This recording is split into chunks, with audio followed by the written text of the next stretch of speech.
Colton Hobb joins us tonight. Colton, thanks for coming on.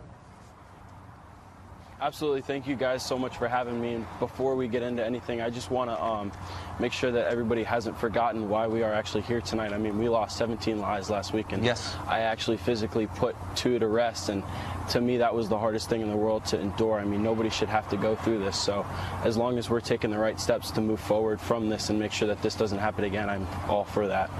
Well, we certainly haven't forgotten. Thank you for reminding us yet again, and we think that the only way to make the country better and maybe put a dent in this scourge is to have a rational, thoughtful conversation about what to do next.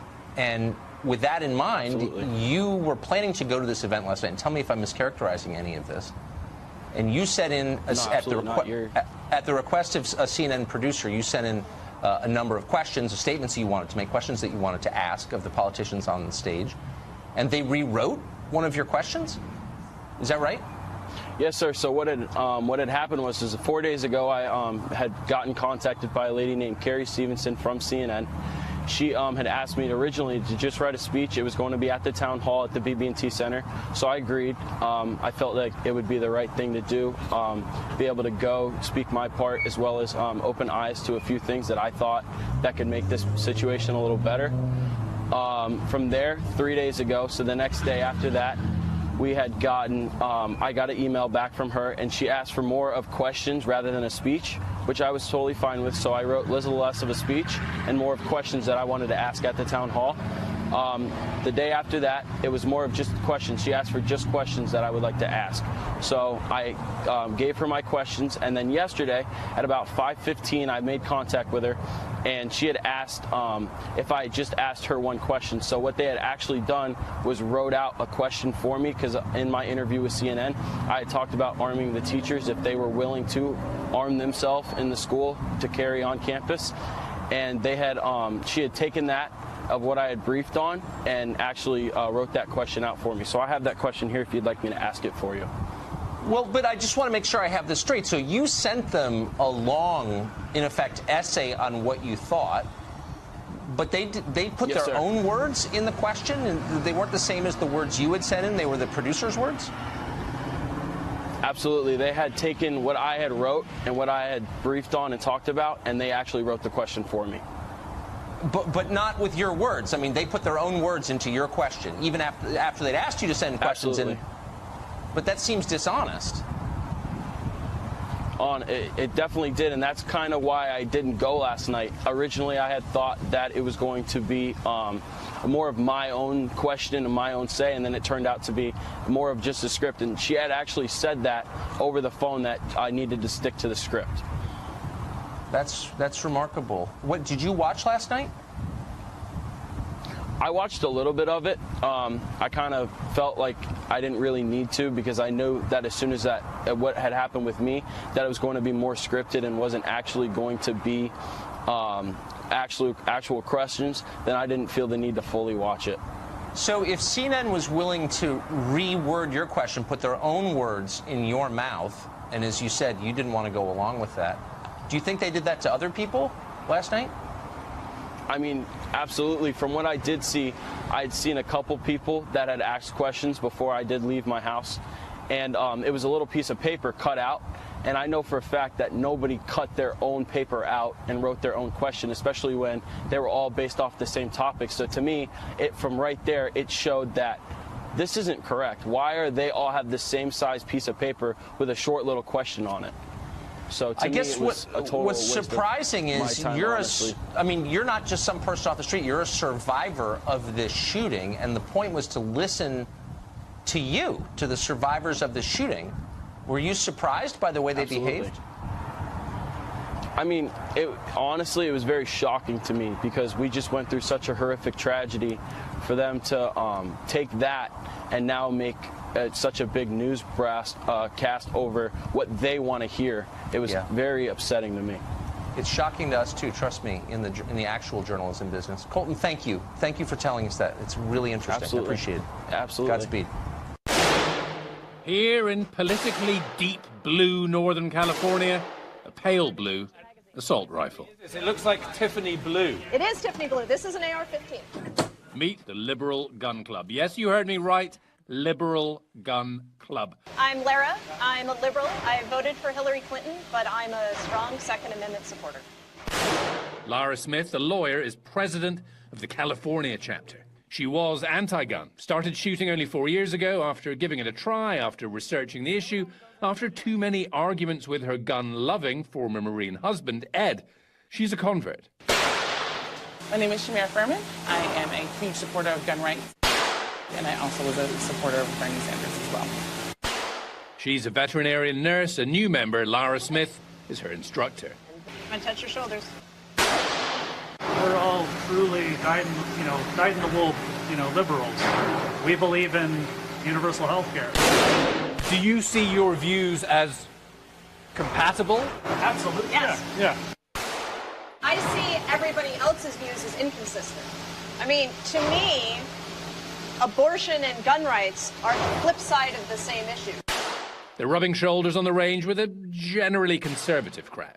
Some places the reaction is, the liberal gun club, what's that? That's great. Some places it's like, are you one of those libtards?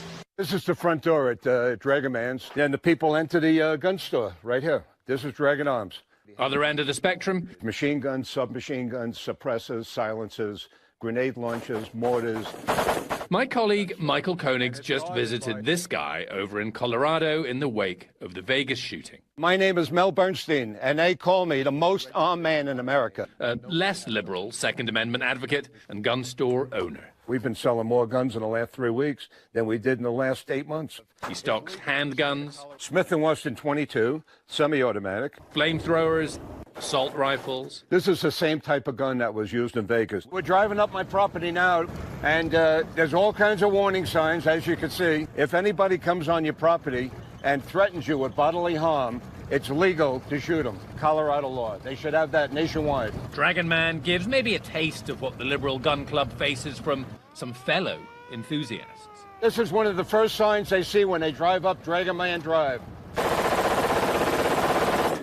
The Liberal Gun Club was founded in 2008. We put a different face on this, and that's where this club's value is. They hold conventions, advise politicians, stage so-called meet-in-the-middle events, educate and train. The Liberal Gun Club says it now has 7,500 members nationwide. They agree with their more right-wing brothers and sisters in arms on some points. The government says, hey, we're going to change this, so everybody has to give up their guns. What else is going to be next? But there are twists. Especially under this administration, I don't want to give up any of my constitutional rights. I have an issue and trust issues in general with law enforcement. Now you're telling me that what little slim chance of protection I have is now gone and is given to people that I don't trust at all. How is that fair? They claim membership is up 70% since President Trump was elected. So, 7,500 members, the NRA has a reported 5 million. But according to the Liberal Gun Club, the NRA does not speak for all. Only a reported 19% of gun owners in America are actually NRA members. And there's this. According to Pew, of Republicans and right-leaning independents, 44% own guns. Among Democrats or left-leaning independents, it's just 20%. But it's not zero. I think a lot more people have guns that are liberal here than we know about. Face-to-face and online, after every mass shooting, Vegas, Sutherland Springs, there seems to be no real, reasoned gun debate, just deepening division. Okay, so how would these gun-toting lefties counter mass shootings? The only suggestions we're getting are, out of my cold dead hands, we're doing nothing, or ban this kind of gun.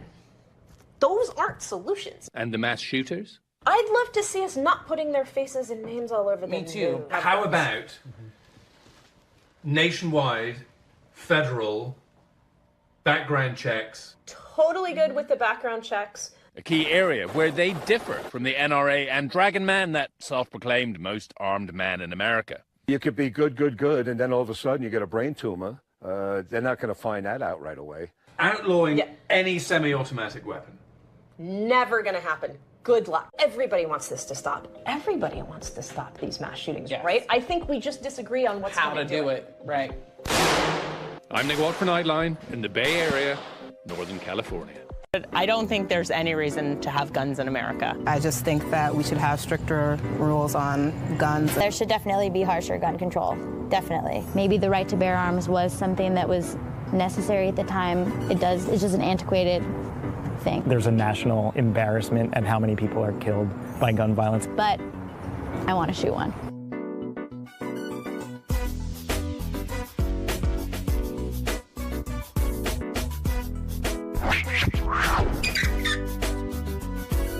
I've never shot a gun before, so I just have no idea what it's going to be like. I'm really excited about it. I'm also pretty nervous.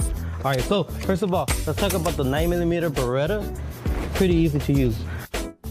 It's like the feeling that you get when you're about to go on a roller coaster. I thought this was just gonna be fun, and I'm feeling deeply, deeply scared. So you're gonna lean your body forward like that, okay? You ready to Hold put the it. thing in? Now, it's ready to shoot. Oh. It's loaded. It's ready hot. It's hot, basically. Oh, okay. All right. So right there, you hit the hanger.